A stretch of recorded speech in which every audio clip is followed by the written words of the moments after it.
When Labour came into power, they promised to make one change that could have a huge impact on the UK property market. And on the surface, it sounds like it could make property investment a lot riskier. However, I've been a property investor, a landlord, and a tenant for over 18 years, and I have a slightly different take on the topic. I think that the danger that everyone's worried about already exists, but most people don't understand the law well enough to realise it. So in this video, I'm going to reveal what the number one danger for property investors actually is and how to avoid it, regardless of what the government does next. So to bring this dilemma to life in the simplest way possible, I'm first going to explain the current legal landscape using two characters, Chris and Sally. So Sally is renting a property from Chris, and she is reaching month 10 of her 1-year tenancy. She's been an ideal tenant, always paying her rent on time and keeping the property in good condition. However, Chris has decided to move back to the local area, and he wants to move into the property himself in the next couple of months, so he needs Sally to leave. Now, because Sally hasn't done anything wrong, Chris would need to use what's called a no-fault eviction, which he can do now, but won't be able to do in the future. As you'll see later, that's not the real danger you need to be aware of. So a no-fault eviction allows a landlord to bring the tenancy agreement to an end despite the tenant not having done anything wrong. Chris needs to give Sally at least 2 months notice, and that notice period can't end before the end of the 12-month fixed term that was agreed. For example, if the lease was agreed up until the 10th of July,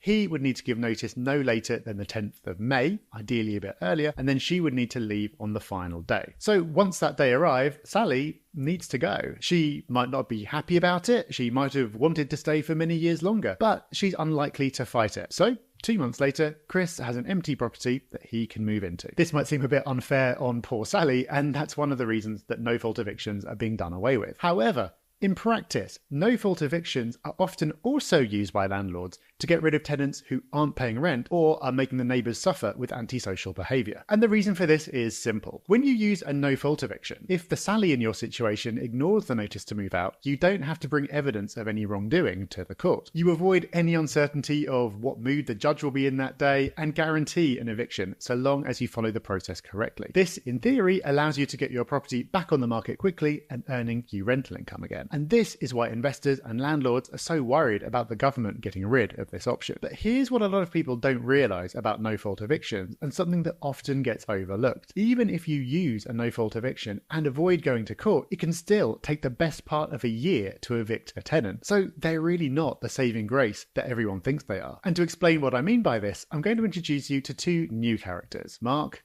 and Richard. Mark is Richard's tenant, but unlike Sally, he's lost his job, he has no savings, and he's been very erratic with his rent payments, and at the moment, he's 2 months in arrears. In this situation, Richard has two options. His first option is he could start the eviction process citing a particular fault, in this case, Mark's failure to pay the rent. He can do this as soon as Mark has missed his second rent payment and give him 14 days notice that he needs to leave. If Mark hasn't left after those 14 days, Richard will need to apply for a court hearing, and if Mark hasn't resolved the issue by the date of the court hearing, the court has no choice but to order him to leave. But from Richard's point of view, there's a big problem with this. At any time before the court hearing, Mark can just pay off some of his arrears to put him back under the 2-month threshold, which means the court doesn't have to order an eviction. The judge can choose to evict on the grounds of persistent rent arrears, but doesn't have to. Richard doesn't like this uncertainty, but luckily for him, he currently also has option 2, because it turns out that just like Sally, Mark is also 10 months into a fixed 12-month tenancy. So instead of the whole messy fault-based process, Richard can just go down the no-fault route and cut his losses. As we've already seen, the rules here are pretty simple. You need to give the tenant at least 2 months notice, and it needs to come at or after the end of a fixed-term tenancy. But unlike Sally, even after being served what's called the Section 21 notice asking him to leave, Mark decides to sit tight. Not out of malice, he just can't afford to do anything else. He has no savings and he doesn't really have anywhere else to go. So what happens next? Well, Richard can apply for a court order. And even though the no-fault route is all done based on the paperwork and doesn't require an in-person hearing, if you forget to dot one T or cross one I, the court will throw out your application and make you start again. Luckily, Richard is an experienced investor, so he does everything perfectly. And as we've seen, there is no ambiguity about it. the court will order Mark to leave. However, even if you submit the absolute perfect application, it could still take 8 weeks for the court order to come through. So now we are 4 months into the process, and the order itself then gives the tenant another 2 weeks notice to leave the property. But Mark is still in the same situation. He's got nowhere else to go. So in the meantime, he's applied to be rehomed by the council. And the council, although they shouldn't, has told him that until he's physically removed by bailiffs, they won't be able to help him. So he ignores the court order and stays put. At this point, Richard only has one other option, which is to apply for an appointment for the bailiffs to remove him. But because the court system is so underfunded and overloaded, the date of this appointment could easily be another 8 to 10 weeks into the future. In fact, research from the NRLA has found that the average amount of time from claim to repossession across most of the country is 20 to 25 weeks. That's pretty much 6 months, and that doesn't include the initial 2-month notice period. If Richard's is the average scenario, that's 6 months where he doesn't earn a penny in rental income. And if he's in London, where the average is higher because the courts are even more overloaded, he's looking at 9 months. That's 9 months where Richard has to pay for the mortgage and maintenance costs, all from his own pocket, which obviously is the last situation you want to be in as a property investor. So as you can see, no-fault evictions aren't the holy grail that a lot of people think they are. Sure, landlords will be sorry to lose this option. As you can see from the difference between the two lines on this chart, no-fault evictions are somewhat quicker, and their removal will put more pressure on the courts, probably increasing the average wait even further. But even before they're abolished, you can find yourself with no income and all your costs for the best part of a year, even if you haven't done anything wrong. So the biggest danger for property investors isn't the change in legislation, it's the risk of picking the wrong tenant. This will be the case when the new law passes, maybe even more so, but it's very much the case even now. So what can you do about it? How can you deal with the situation and mitigate this risk? Well, the best way to deal with these kinds of situations is to avoid them altogether. And there are 5 tactics that I've personally used over the years. And while I've had my fair share of bad experiences, I've got to hold my hands up and say that all of them were, to some extent, my fault. And since I've started following all these steps, I've not had any major problems. So the first and most basic step to avoid a bad tenant is to reference any applicant thoroughly. You can do this yourself or outsource it, but in either case, you should be seeing solid proof of income and their ability to afford the rent. You should also be taking a reference from the applicant's employer to make sure that they are employed where they say they are and earning the amount they claim. Ideally, you also want to take a reference from a previous landlord to confirm that they have a good track record of paying rent on time and have looked after the place. Of course, you're not going to be able to get all this information from every applicant. You might get a first-time renter or someone who's only just moved to the UK. But generally speaking, a good reference can give you a solid foundation on how to judge an applicant. By the way, remember how the tiniest mistake can get your case thrown out of court? Well, make sure to download our checklist for letting and managing a property, which includes all the legal requirements you need to follow, as well as helping you to select the right tenant in the first place. There's a link in the description. Anyway, a reference is only going to get you so far because, as you know, past performance isn't an indicator of future results. And any number of things could happen to someone's circumstances once they've moved in. They could get fired from their job, get a divorce, or develop a gambling addiction. The reality of property is you're dealing with people and literally anything can happen. Luckily, there are a few extra things you can do to protect yourself against the risk. And I find that a good way to think about this is to divide it into 2 different buckets. Situations where your tenant can't pay and situations where they won't pay. To avoid the situation of a tenant who can afford to pay their rent but refuses to, the best thing you can do is ask for a guarantor. This is basically someone who agrees to pay the rent should the tenant fail to. An ideal guarantor will have a stable income and will also own a property, which means they'll have an asset at risk if they refuse to pay. The process of making a formal claim against the guarantor can be long and expensive and might not really be something that you want to do. But the simple threat of being sued when a tenant won't pay their rent can be enough to incentivize them to persuade them to start paying. Things do get trickier when you've got a Mark kind of tenant who literally can't afford the rent. Now, the best thing to do here is to consider taking out rent and legal protection insurance. This policy will kick in when the tenant has missed a certain number of rent payments, after which the insurers will start making payments to you